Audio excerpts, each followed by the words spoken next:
I'm really excited about today's conversation. I am with an incredible feminist business leader. CV Harquail, PhD, is an author, management scholar, consultant, writer, and toolmaker. CV blended lean startup tools and feminist values to create the Feminist Business Model Canvas and the Feminist Project Canvas, as well as a suite of additional feminist business practice tools. She's the author of Feminism, A Key Idea in Business and Society, the first book to explore business practice through a feminist lens. She advises Lizbeth.com, the international media group for feminist changemakers, and she mentors teams in the Fifth Waves Feminist Media Business Accelerator, run by the Canadian Film Centre. As a management professor, she's taught entrepreneurship, leadership, and organizational change at Stevens Institute of Technology, Hoboken, New Jersey, and the Darden Graduate School of Business at University of Virginia. She pursued her master's certificate and taught in the Women's Studies at University of Michigan and received her PhD in literature and organization from the Ross School of Business, University of Michigan. Welcome, CV. I am so happy to have you here. Elijah, thank you. I know it's always the older we get, the longer our introductions, especially when we have careers like mine, which have been a composite of a lot of different steps. But I also wanted to mention, because I believe in this so strongly, that I am coming in on Zoom from the traditional homelands and waterways of the Council of Three Fires. And that's a consortium of the Ojibwe, Odawa, and Potawatomi people. And it's currently called the land of Chicago.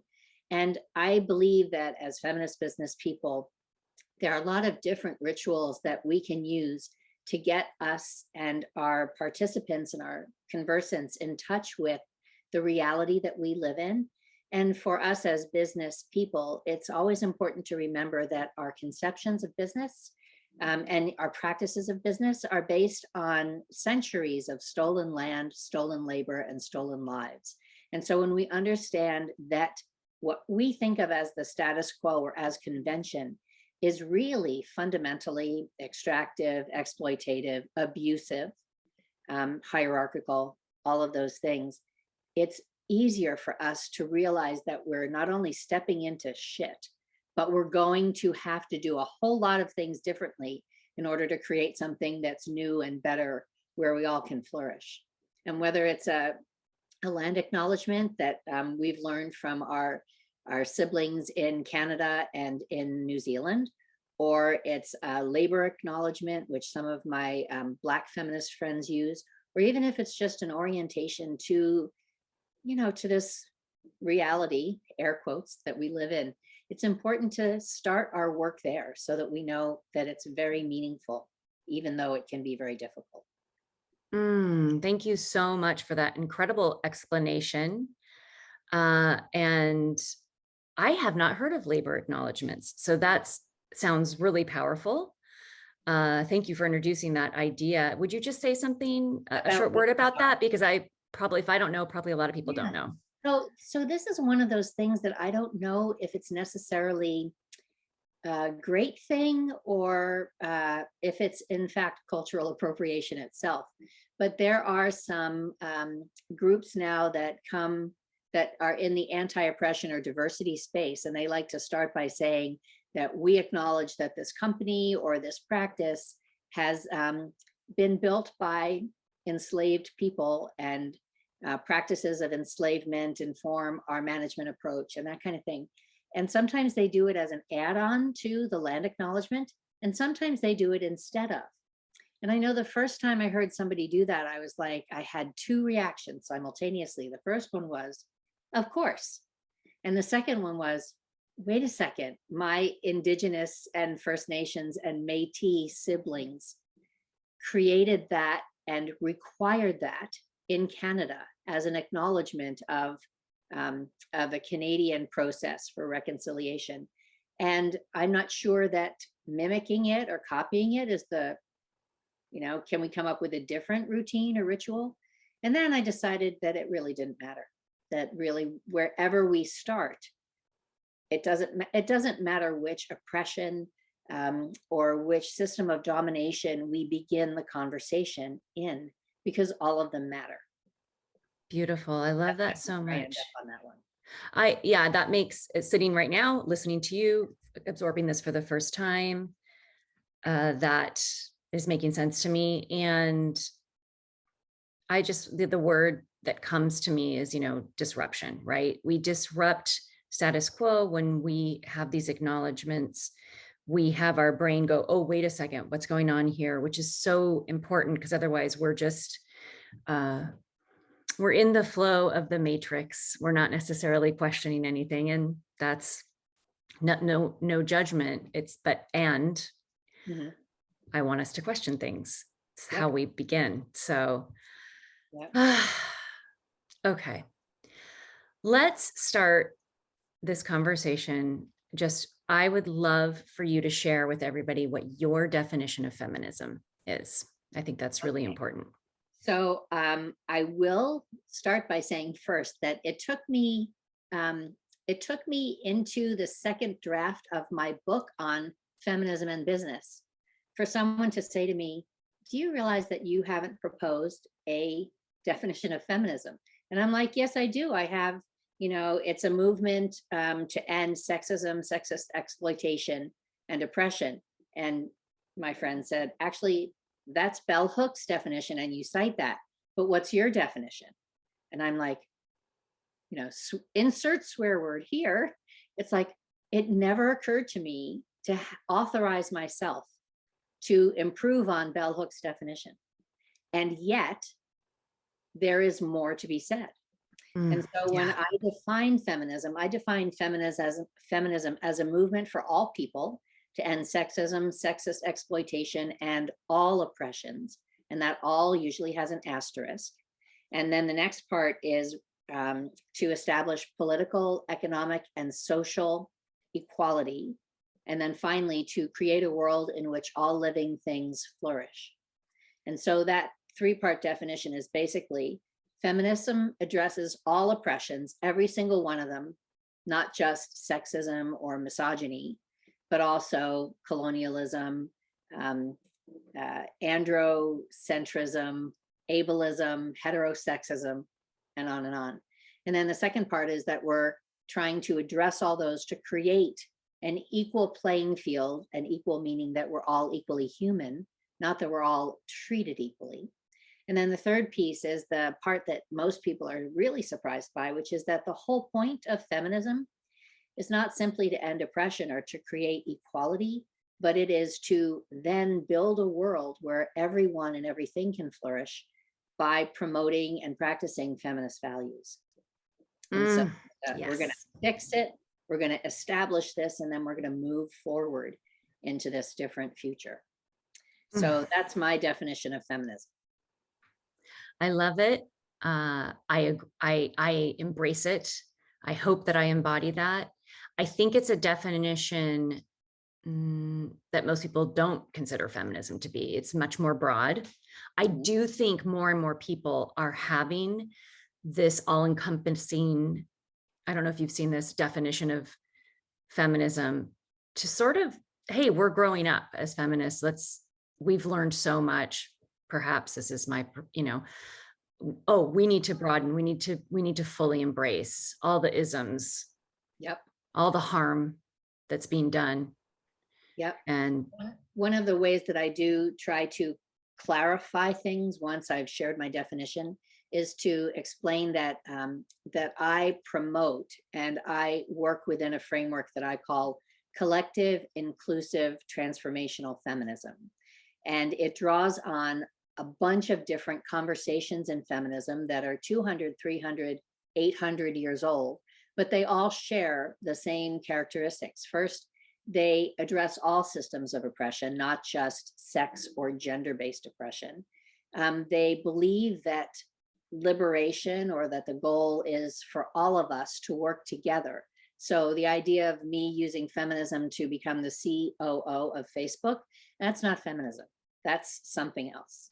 And then the third part is understanding that it's about transforming the status quo. there are a lot of feminists who talk about trying to get more women or people of color or gender nonconforming people into the system. And that is important, but that is not the goal. The goal is to actually transform the system. Yeah. And as you've said, I think you're right on that. That more and more people who are advocating feminism are advocating a broader and more inclusive feminism. That feminism has been around for a couple of 100 years. And it's only people who are not now coming into contact with it or becoming aware of it around them, or through their own search and their own reflection, are starting to realize that feminism can be more. But feminism is it's a very well-grounded, well-theorized, well-practiced foundation for anti-oppression work. Thank you so much. I love that. One of the things I say in the introduction to the podcast is that I'm here to learn as much as you are, meaning the listeners. And I love learning about this stuff. Thank you. I really had no idea that that sort of definition that was all encompassing, I didn't understand. I didn't know that that was hundreds of years old. That's not something I had learned. Well, and it's no surprise that it's not something you've learned, because our culture is fully invested in keeping us estranged, not only from our own experience and our own consciousness, but also from our own history. The women and men and gender non-labeled people have been writing about this for years and years and years, but it's really hard to find unless you happen to take some women's studies classes or pick up a particularly juicy book at your local feminist bookstore or whatever. And there's a reason we don't know about it. And it's not because we don't care. And it's also not because the ideas aren't good or important. It's because we've been taught not to look for them, not to label them, not to acknowledge them, not to value them, and not to incorporate them into each other to see that they're all related.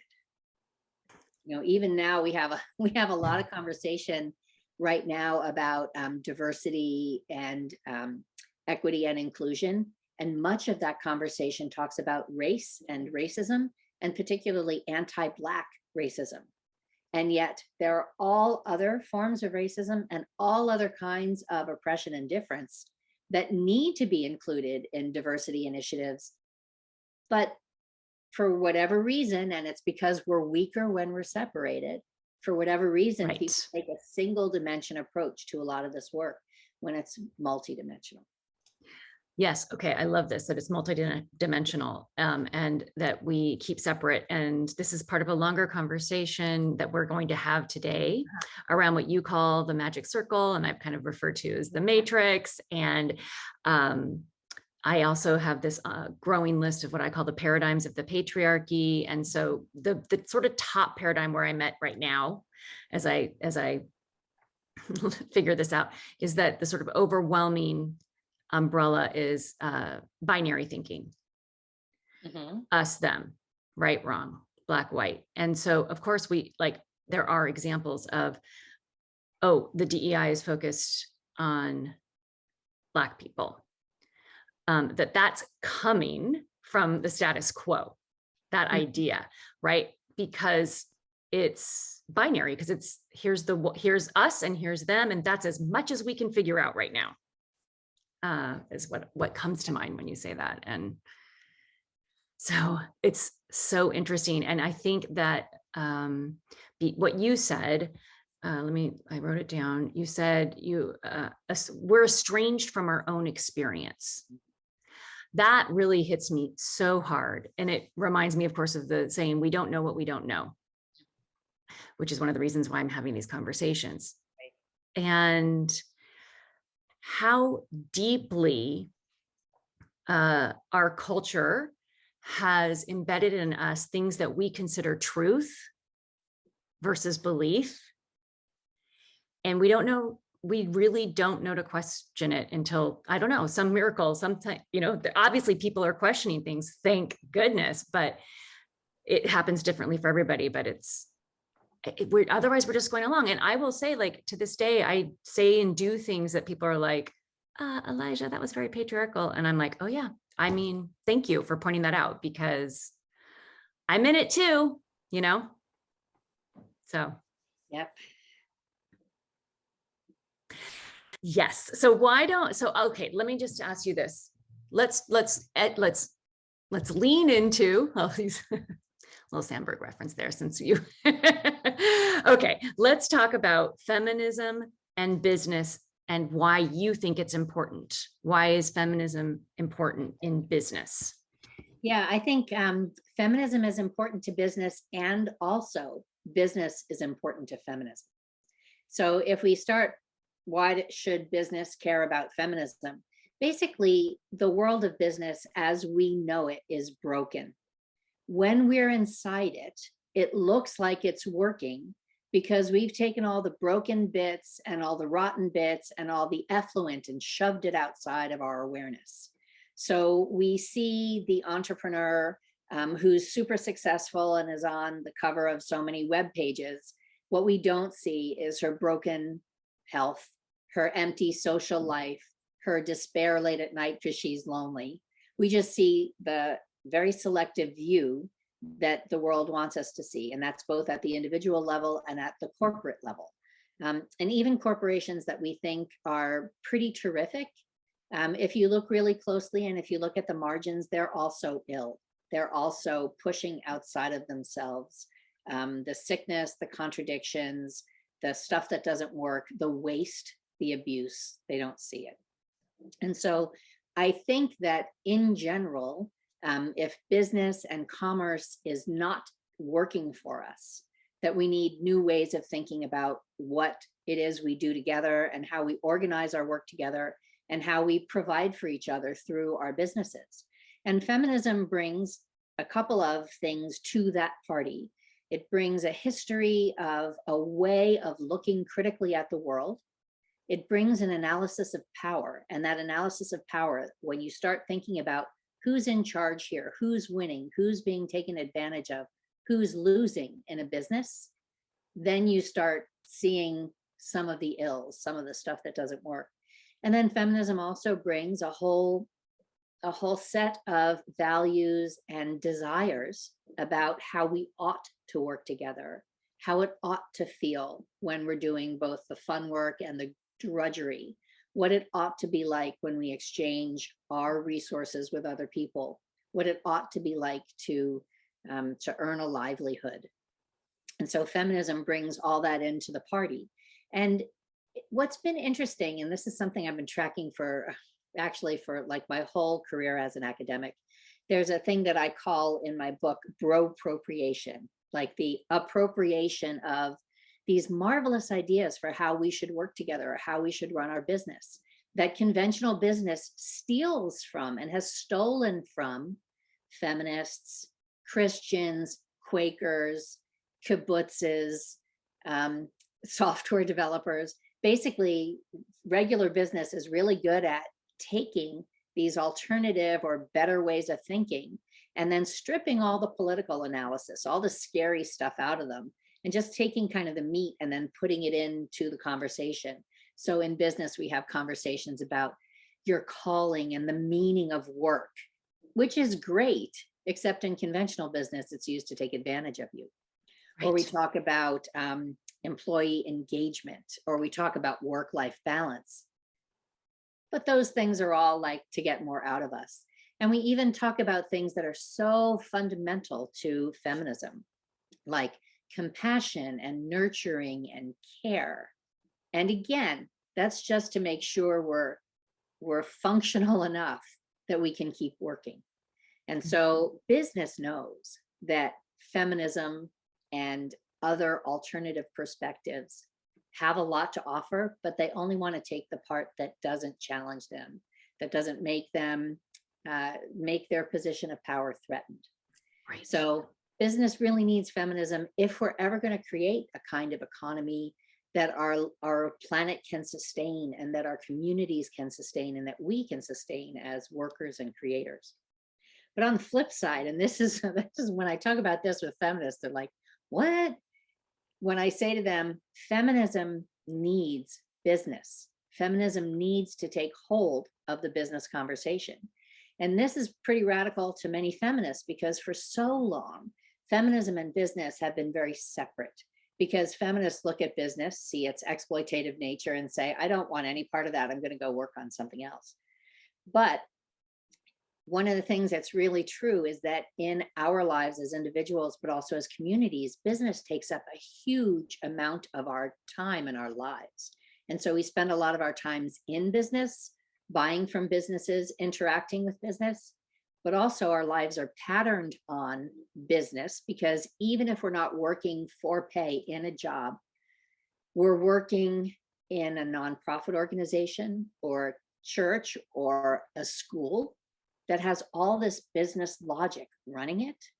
And all of our behavior gets patterned on these expectations. I mean, whether you work for pay or not in a corporation or your own business, you know what a weekend is because the work week has been defined by business.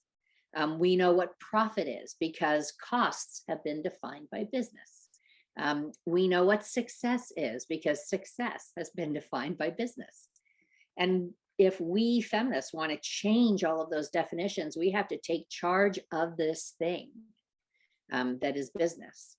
When I was a youth, when I was in college and I studied political theory, the question at that time for me it wasn't philosophy because that was like, do we exist? But political theory is about, given that we exist, how do we organize together? And usually it's thinking about sort of politics and political conversations. But one of the things that I've realized, I guess pretty early on in my work as a management scholar is that business has taken the place of politics for us. Business has taken over a lot of government functions, but business has also taken over that place in our conversation. So we don't talk about the body politic or the community. We talk about the world of business. So if we're going to change the world, we've got to change the world of business. So we feminists, and thank God there are so many more of us now, but we need to be making inroads into the conversation about what a business is and what a business could be. Yes. Yes. I freaking love that. So visual. So as you're describing all the areas where this is showing up, and I would even add to it, even if you work in the home, same rules apply. And I just saw like this kind of crazy plant just with the tendrils that just, it's everywhere. It just has reached into, it's broken through the crack. It's under the ground. It is the web in which we live. It's the dominant way of thinking and taught not to challenge it. Mm-hmm. So in my book, I use this analogy from computer games and from games. I love this. Which is like, where did this come from? But in game theory, there's this concept called the magic circle. And that's the little world that the game designer creates. And when you play a game, you step in and you're like, oh, I roll these two white cubes and count the dots, and that's how far I get to go. Okay, I'll accept that rule because that's the rule of the game. And what we don't understand is how that magic circle of how business should be run has kind of taken over our whole world. And so we continue to play along with the rules of this game without ever asking who this game was designed for and who's supposed to win and how. And so when I think of business as magic circle of all these rules, like things like, we can pollute and not have to pay for it. Our challenge is to say, wait, are those the rules that create flourishing for everyone? Obviously they're not. So what would be new ways of working together that would create flourishing? Yeah. Yeah. Okay. I love this analogy. I think it helps. It helps me have a picture and understanding even deeper than I already had. And I think it's going to really help people that are listening too. Like, yeah, this isn't truth. It's made up and we're following the rules without questioning it. Now, you said who is this game designed for and who's supposed to win? So who is this game designed for and who's supposed to win? CP. Well, first of all, it's not designed for us. It's not designed for you. It's not designed for me. And not only because we are female people, but also because we're thinking about the community. It's not designed for people who think about the community. Yeah. One of the things that we know about the matrix of oppressions, or the whole network of these systems, is that they are basically trickle down domination schemes. So you imagine all of these elements kind of, we call it the matrix of domination or dominations, but it's all of these systems that create a pyramid. And so there's a very tiny group of people at the top, very tiny group, and we know who they are. And they're typically white men from the United States who are typically heterosexual and typically privileged to begin with. And then everybody else in different layers going on down on different dimensions and angles. Everybody gets something more than the people underneath them, but they're always extracting from the people underneath them. But then you go down another level and those get a little bit more, but they're still extracting from the people underneath them.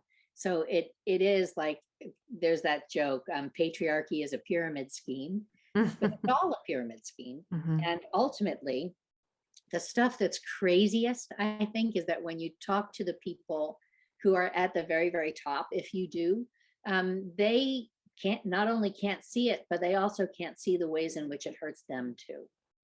Right. Okay. Right? So That. ultimately, I don't think that Jeff Bezos, like richest man in the world, or Vladimir Putin, other richest man in the world, I don't think they have any awareness of themselves as being the total beneficiaries and having that like godlike vision of I'm controlling the rest of the world. I think they're deluded too. But Okay. I'm like, I don't know. There isn't any, there isn't any one game designer, but it's been years Right. and years and years of people in power saying, how can I get more power? That's right. And people saying, how can I take more from others? Mhm. And even those two questions, how do I get more power? How do I get more resources? Those aren't natural human behavior either, because there are other very natural human behaviors. That's right. Like when when you had your son, you didn't say to yourself, how do I get more sleep than he gets? How do I get more food than he gets? How do I have power over him? It's like, Yeah. None of those were my thoughts. nope. Mm-mm. Yeah. Mm-hmm. Anyway, I digress, but This is so great. I love this conversation. And this is something, so this question, I feel like this is a really important point that you brought up. This idea that we hear a lot, which is, for example, racism also harms white people. mhm. Or like what you just noted, like the patriarchy harms men as well, or any iteration of that. So I have heard a lot of people not understand that, or kind of brush that off or roll their eyes at it. And I think one of the reasons, and I'm really curious to hear if you think I'm onto something here. I mean, I'm sure I'm not the only person to say this, but because again, we're plugged in, right, to the magic circle, to the matrix, and we kind of believe exactly what you pointed to, like there's these beliefs as true, no, sorry, there's these truths that this is how human nature is, and power corrupts, and which maybe it does, and but that, and we can't change human nature, and of course people are going to want more, and that's what it feels good to have more. So like there's just all these assumptions. And so how could it possibly be that this also harms the people in power? Mhm. And I'm really curious what you think. I have that same experience with that idea of saying, white people are harmed by anti-Black racism, or men are harmed by patriarchy, or even as a white woman, I'm harmed by sexism and patriarchy, or I'm harmed by ableism, or I'm harmed by ageism, even though I have, we all have an assortment of privileges and disadvantages isn't the right word. There's a better word for it, but I can't think about it, but I can't remember it. But in any case, we all have like our own position or positionality in this matrix. But the way it is for virtually everyone is that there's someone on top of you because they're taking from you. And so I think with white men, for example, we treat white men as that like they're a unitary group, but there are poor white men and there are gay white men and there are white men who grew up without loving parents, and there are white men who were born on third base. So there are all different kinds of white men, and just because you're a white man doesn't mean that the values of white supremacy aren't hurting you. So sometimes people think that like, I don't know how to describe this, but it's like the values of white supremacy in some situations are kind of pushing you down away from privilege and towards exploitation. But then there are sometimes, I think the part that people really don't get or they misunderstand is when we say things like, well, white people are harmed by racism. There's a quick, oh yeah, you feel really guilty or you feel really ashamed or you don't know what to do about reparations. Of course you're anxious. And so it's a little bit of that white fragility, white tears stuff. But in fact, all of that is true. I mean, it's horrible to know that you are experiencing privilege that you didn't ask for and that you would give away if you could only figure out how. But at the same time, I went off track. Anyway, so there's another way of thinking about it too. And whenever somebody says something like that, I want to say, well, if you're looking in an individualistic framework, you're looking at how much I have versus how much you have. But when I start thinking from a more interdependent perspective, when I think about the community, when I think about the system, just because I have more of this doesn't mean that I'm happy with how this whole system is working. It's like, I have arthritis in my hands, and on the days that my hands feel really good, it's not like, yay, I'm perfectly healthy. And it's not like on days when my hands aren't working well, I'm like totally broken. It's just that part of me is doing better or worse. But what's the health of the whole thing? Because I care about the health of the whole thing. So anyway, all that to say, Yes. I think that we are collectively trying to figure out a better answer to that issue, a better question or a better way to address that question of how do we cope with having some privileges but also having some disadvantages.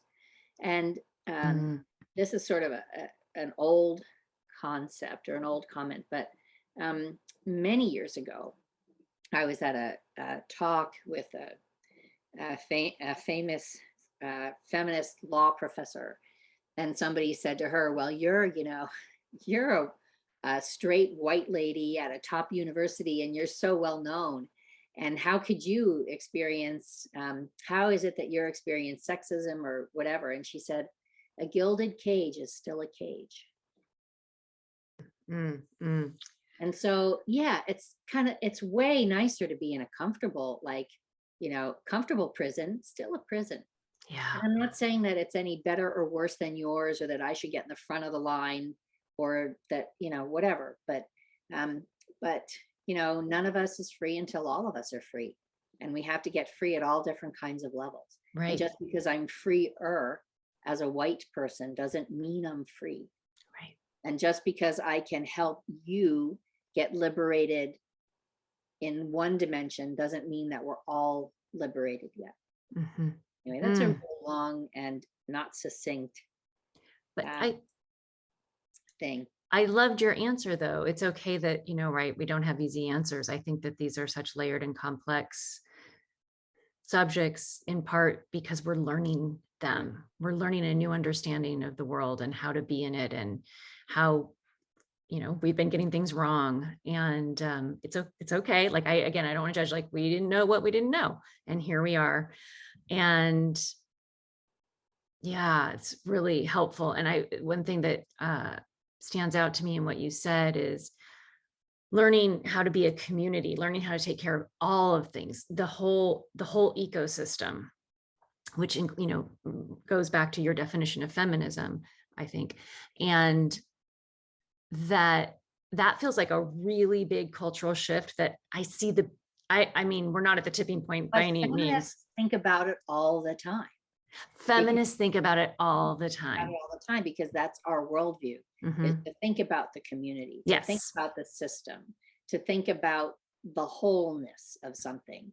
Because we know that part of the Yes. game, part of the stupid rules are making us think that we're somehow individuals and somehow able to be separate from and on top of everybody else.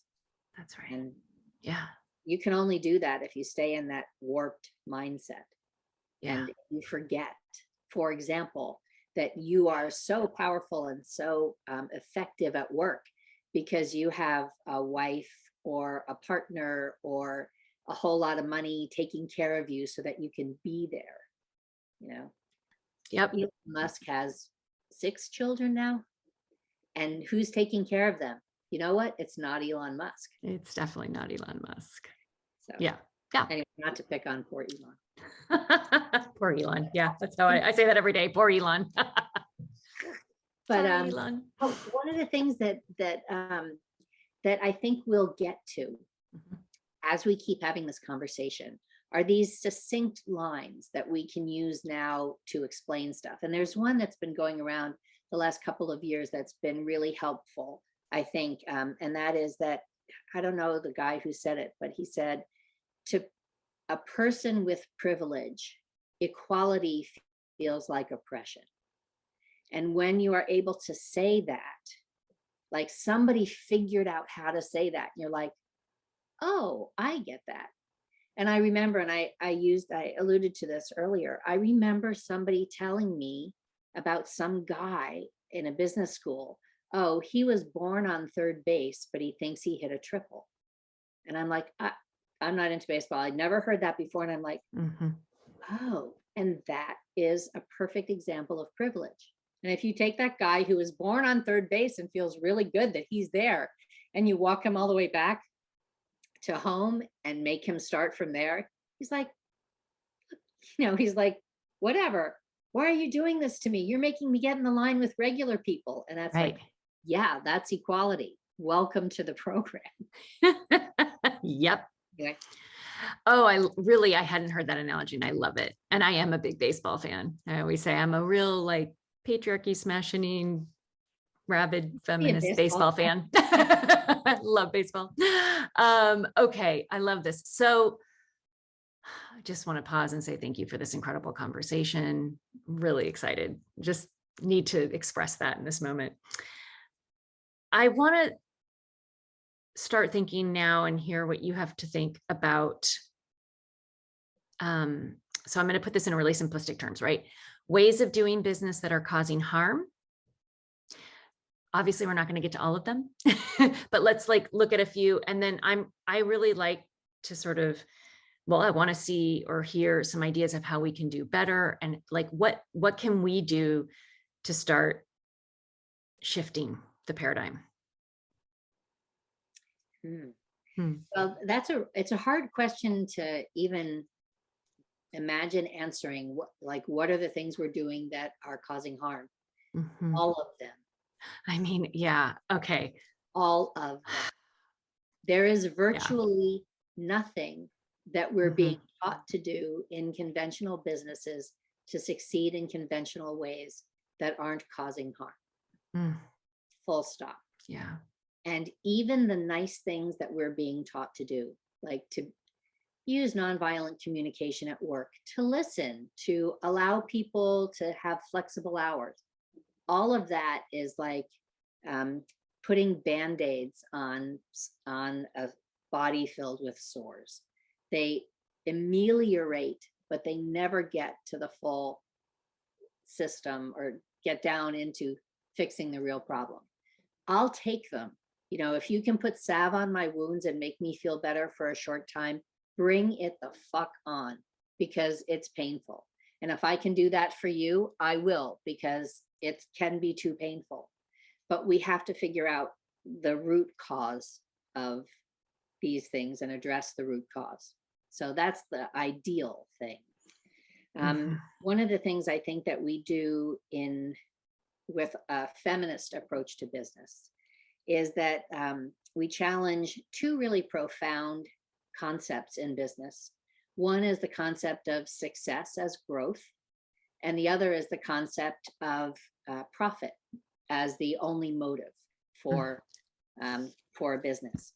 One of the things that freaks people out is when I put up a definition. I just talked at a conference on care in South Dakota, at the University of South Dakota, a couple of weeks ago, and there was a multidisciplinary audience. And I put up this slide. I'm like, here's a definite business. A definition: business is coordinated human activity designed to make stuff and sell stuff to generate revenue that becomes wealth for the owners. And people are like, is that a business? I'm like, that's how business works in our culture. Anybody have any problem with that? They're like, okay. And then I put up the next slide and I say, so if you take a feminist perspective on this, what is a business? It's a group of people working together in exploitative and extractive ways, making stuff that we may or may not need, and taking as much value out of that as they possibly can, and as much value out of those people as they possibly can, and sending it up to the owners so that they can amass wealth and power. And then people like look at me like, what? And I say, and this is the slide that would get me kicked out of an MBA program for sharing, right? This is the kind of comment that, makes people like, you're really a business school professor? Whatever. All that to say, I mean, it just drops into such powerful truth. Sorry, but I know. It's, think about it. A business is designed to get as much profit, as much value for the lowest possible cost for just a couple of people. So anything that we do that fucks with that equation, right? Anything we do starts to make a difference. So for example, if instead of channeling that all to just a couple of owners and you share it with everybody who's involved, that starts to mess with it. If you question how much you're trying to take versus how much you're trying to recirculate, like if you change your pricing or you start to pay better when you're resourcing things, messes with the system, makes a difference. If you ask people and you help each other work only up to 85 or 90% of their capacity and go home with still a little energy left, anytime you mess with that, anytime we mess with that fundamental equation of business, get people together, take the most from them, bundle that all up and send it to just a few. Anytime we mess with that, we're doing well. Or we're doing better. And so I think a lot of feminist business coaches, even with solopreneurs or even with small teams, we talk about things like, what is profit? What value are you generating? And when I talk about like the money value that people are generating, and we look at how they're generating it, like, are you paying a fair amount? Are you charging a fair amount? Does this all seem to make sense? I make a distinction between extractive profit and generative profit. And extractive profit is the stuff that you kind of milk from the system that rightly should go to others. So that's the lowballing with your suppliers and stuff like that. But then there's this other profit that I really want us to find, and I call that generative profit. And that is the profit that we are able to make for charging money for the stuff that we create together. So it could be the beautiful story that we write together, or the product that we come up with that harms no one, but just creates joy or utility. So when we are able to make profits from those kinds of things and from systems that aren't stealing from others, that kind of profit is something we can really celebrate. And so J.K. Rowling's a bad example right now for other reasons. But when we think of the value that she generated and her team generated with the Harry Potter series, that's like, that profit is not stealing from others. That profit is from working together to create something generative and new and innovative. So we try to talk about how do we get that sort of profit? How do we create that kind of thing in our product? Mm. And so there's that, talking about the whole sort of revenue thing. And then we also talk about what other values are you generating in your business? How are you generating joy? How are you generating affirmation? How are you generating inclusivity? How are you, how are you actually generating comfort and peace because your product actually fucking works, right? So how do you do that? What other kind of value can you generate in addition to the dollars? Dollars are important, but those other values, we need to circulate those too. So that's one area that we really mess with. And there, as you can imagine, there are lots of ways to do just a little bit differently to start destabilizing that equation.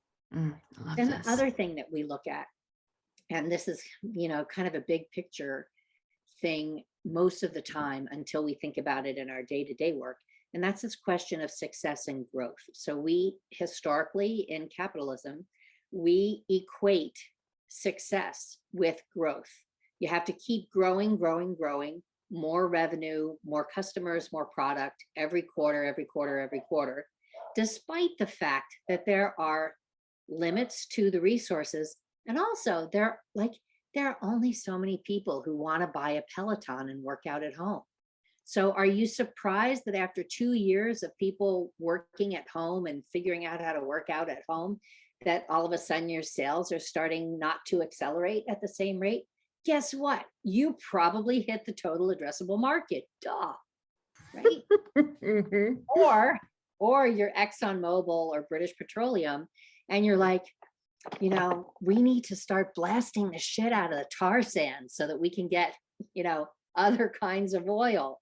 And you're like, why? At some point, we're running out. Yep. So that should be a limit too. But even as entrepreneurs, even as coaches and solopreneurs and whatever, like we ask ourselves, we expect, and as an entrepreneurship teacher, I've really had to fight this presumption that your job in building a business is to create hockey stick growth. You work, work, work, big inflection in growth. Because you know what? A business that employs 15 people and all those people make a good wage and all those people can go home with energy to be with their families, and you generate enough money that you can give to your community and also spend on innovation, that's a successful business. It doesn't have to grow to 200. 20 can be great.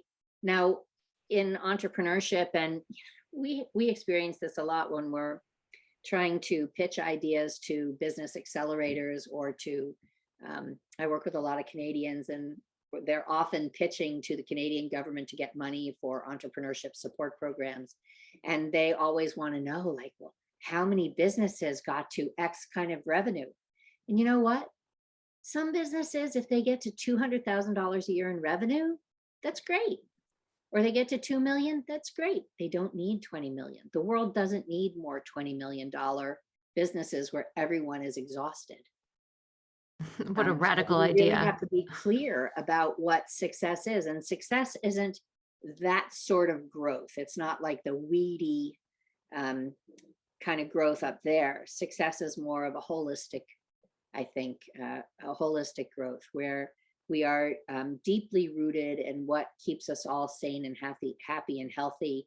And we're productive enough that we generate enough of different kinds of values that we can sustain ourselves. So I think for feminist businesses, like I think a lot about how feminist businesses focus on right livelihoods, liberation, and transformation. But we have to start with right livelihoods because we all have to make a living somehow.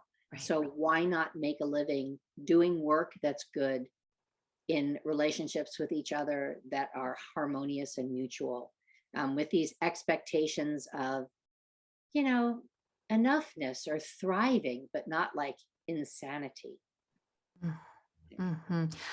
Yes, thank you. That's super helpful. On and on and on about this. But when it's all said and done, when we think about like what do feminist businesses bring to the party, the challenge of thinking about what revenue and profit really are, and the challenge of thinking about what kind of growth is appropriate. And like when I think about a business growing, I think about it growing more sustainable socially and ecologically. And I think about us growing in wisdom. And I think about us growing in creativity. And I think about us growing in confidence. And I think about us growing in like when I see companies start with a prototype product and then the next one is more beautiful. That's the kind of growth that I think is marvelous and adds to our experience and adds to our communities. You know, not X more cents per share this quarter. Yes. So first of all, yes, of course, that question that I asked you it's as deep as it is wide. Yeah. But thank you for giving us a really beautiful and actually fairly concise answer for that broad of a question, because I don't know, it just feels like a powerful gateway for us to walk through. And a couple thoughts just as we come to an end, because clearly, if you're, I know. Well, if you're willing to have more conversations with me, I certainly would invite it, because this And we is didn't so even rich. talk about femininity. Well, let me just tell you, I mean, I'm going to just touch on two things that are like seemingly just really on the opposite sides of the spectrum. But of course, the question of shareholders and how that affects business comes up in everything you're talking about. So we'll just bookmark that for later. And then the other thing that really I hear is the qualities you're including in how we count success: beauty, creativity, support, balance, nourishment. Those are all what we would categorize under the feminine, right? And as I say often, well, we live in a culture that disparages the feminine. We've been told these are weak. And all of those things. We all know this. So I really see how we are living in this really incredible time where I believe that all over the world, not reported by the news because it's not considered newsworthy, people are actually saying, you know what? Nourishment is strength and power, like the kind of power that I believe in, right? Intuition. Power that doesn't require domination. Exactly. What doesn't require violence or abuse to sustain. Yes. The kind of power that doesn't require domination. That in itself is such a radical statement, because we, again, are plugged into it. Isn't it true that power requires domination? Well, it's what we've seen. It's what we continue to see. So I get why we might think that, but we need to step outside that and understand there's really, really different ways of doing things. And there's people doing them. Yes, which I want to interject and say, so I talked about profit, revenue, and growth. And the third place that feminist businesses really marvelously screw around with the system that each of us can do, even if we're not in charge of revenue or in charge of growth, is questioning the power dynamics in our relationships and messing with those. So one of the things that nobody seems to remark on the way that we get stuff done in businesses and how decisions get made and who directs whom. And nobody seems to recognize how undemocratic and anti-democratic it is. There's no real consent. There's no real collaboration. There's no real shared decision-making. There's no democracy in that. And one of the things that I think when I talk with Kelly and when I talk with Petra and when I talk with my other folks in my kind of my squad, I guess. Can you really quickly tell people who Kelly and Petra are? Oh, so Kelly Deals, who most people know as a feminist marketing consultant, but she's really like a very big feminist thinker who focuses her work and her teaching around marketing and understanding yourself as a business person. And then Petra Kasoon Much is my colleague in Toronto, and together with her, we've done a lot of the work with the Feminist Business Model Canvas and conferences, and Lizbeth, the magazine that she publishes, and then a loose group of consultants who work together to try and promote feminist entrepreneurship as a way of thinking and doing. So Kelly is focused, her genius is around the discipline of marketing, but also the discipline of keeping her business running. And her genius just being, a great feminist thinker. And then Petra's genius is about building companies, helping other people build companies, looking at the ecosystem of how do we get this institution to help us with that, to serve this community, and to get that all working. She's an ecosystem magician, I think of Petra as. But one of the things that we talk about all the time is how we can do our relationships with each other differently. So, for example, when I first got to know Kelly, I was like, oh my God, it's Kelly Deals. And she was like, oh my God, it's CV Harquail. And we're like, oh, wait a minute. There's like brilliant soul, brilliant thinker, creative practitioner. You're like, oh. And the same thing with Petra. When I first started reading Lizbeth, I'm like, oh my God, I can't believe this person's out there. And then you're like, wait a minute. Yeah.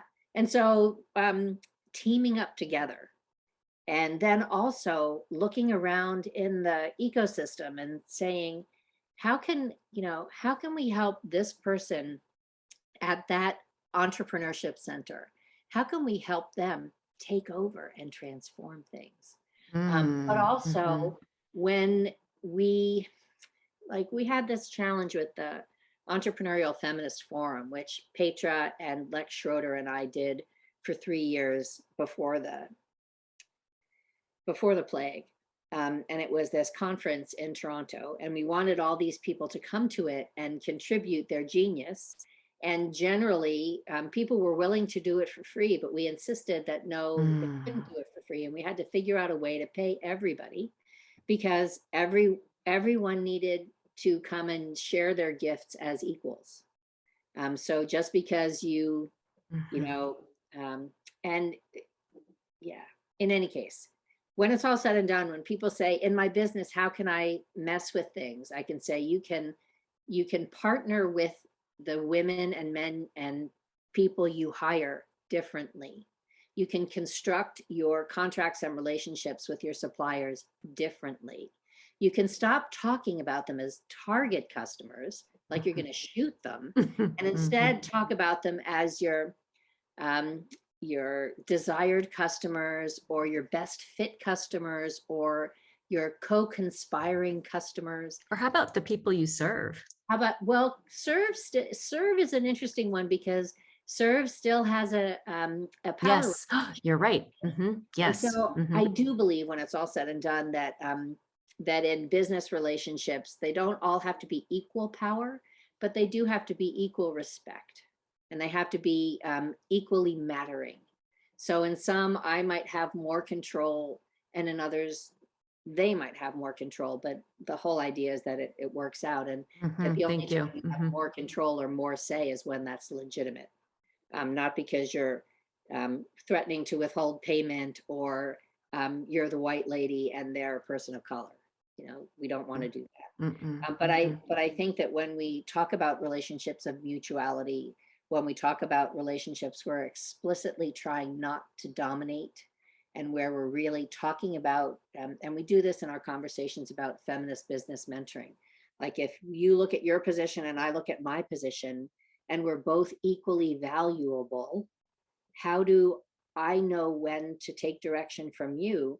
But also, how do you know when to take direction from me? And that is a way of understanding relationships that feminists have been struggling with for a long time. But that when we take that approach into the workplace, and we stop thinking about stomping the competition, beating our competitors, getting the lowest, best price, withholding payment, so that, feminist business doesn't go for more than 30 days not paying their people simply because they're struggling with cash flow. They figure out different ways to do it. So all that to say, the day-to-day relationships we have with each other matter a lot too. Yeah. Of Yes, course, there's more, but we'll just stop there's there. so much more. And of course, Adrienne Marie Brown's Emergent Strategy book is coming to mind, and just so many things. Yeah, there's so many things. And what's also really, I think, wonderful about what's happening in the feminist business conversation Mhm. is that when you talk to the various people who are involved, and who, at least the ones that you can see online or in other conversations, we are really drawing from a lot of other disciplines, a lot of other Mhm. areas, a lot of conversations, like that we would look to social justice advocates for Yeah, insights about what we do, or that's that we would look to sustainability advocates for insights about what we do. We are practicing that intersectionality. Yes, I think of myself as an advocate of feminism because that's the discipline, the worldview, the expertise that I know and that I work from. But I do pull in as much as I can because there's a whole lot of wisdom out here. And you're not going to see that Mhm. wisdom on tables in the Hudson News Shop in the airport, because Yeah, that's all about that's like right. mainstream business stuff. That's right. Every now and then, you know, every now and then. The disruptors sneak in. Yes, they do. Thank goodness. Oh my gosh. Thank you, CV, for this incredible conversation. Just incredible. I'm inspired. I've learned so much. I've really enjoyed the conversation deeply. I really value how much you bring to it, and just the depth of experience and knowledge you have is really exciting for me. So thank you. Well, thank you for asking questions, because I think one of the things that's happened, it's different now, but one of the things that uh, for the longest time, I was the person in business who had the women's studies experience, or the person in women's studies Mm, who was some kind of trader being in the business school. And these worlds were very separate, and it was very lonely to try and pull them together. And one of the beauties of the last 5, 6, 10 years is that we've started to hear that we're out there, and we've started to connect with yes. each other, and we've started to say, what's your perspective on this, or how do you understand that? And we are pulling together, we're weaving this web of understanding among us. And so, Mhm. like, I see different people pop up, and I'll say, I'm not sure I agree with that, but I'm so glad that that person is being part of this conversation, because that lets us work it out. Oh yeah. It lets us work it out. It lets us lift the veil, so to speak, and unplug from the Mhm. matrix, get outside the magic circle, see things differently so that we can continue the change. Yep. All of it, all of it, all of it. So thank you so much. Okay, before we go, will Okay. you please let everybody know where they can find you? Oh, well, the easiest place to find me is online on my website, which is really easy. It's cvharquail.com. And I would love people to go to my website and do two things. I'm supposed to tell everyone to sign up for my newsletter, but like, I'm not really good about writing it, which Kelly is always like giving me googly eyes. She's like, whoa, but I just see whatever. But you should go and sign up, because I do these workshops that I figure them out sporadically, but then I do a whole lot of workshops online on like feminist pricing accessibility, or feminist business mentoring, or understanding yourself as a feminist entrepreneur, and creating a framework for your growth as a feminist entrepreneur. And I do this one course that's been really popular and mind blowing, that's looking at advocacy and accountability for a feminist business. So, how do Oh, you love decide what that. your business should appropriately be promoting in addition to the other work you do? And also, how you should remain accountable in a proactive, growth oriented way as a business.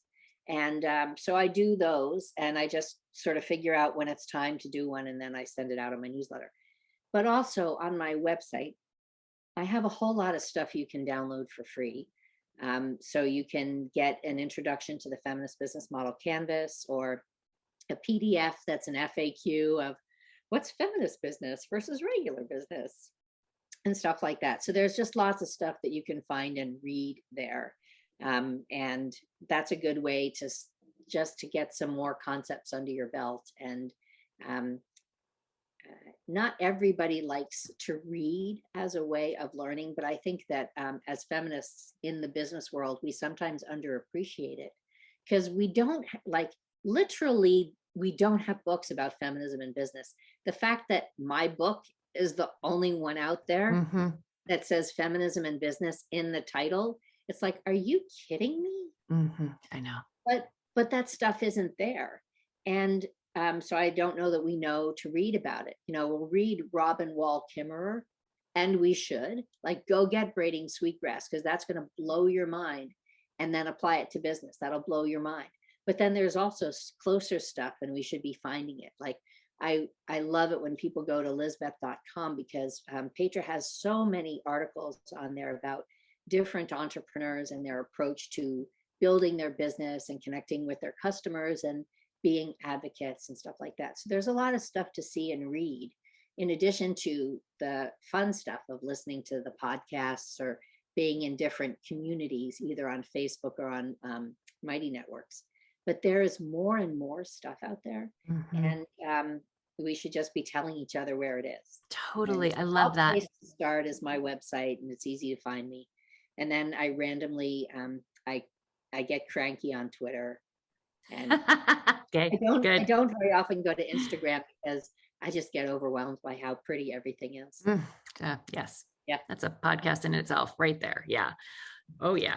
Anyway, so I'm going to put long links. answer to a I'm going to short- put links to Lisbeth. I'm going to put your website, your book. We'll get all of that in the liner notes Yeah.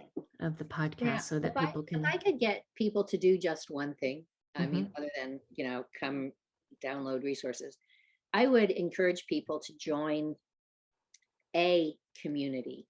It doesn't have Yeah. to be a perfect community, but, you know, Kelly has We Are the Culture Makers, and I'm a member of that.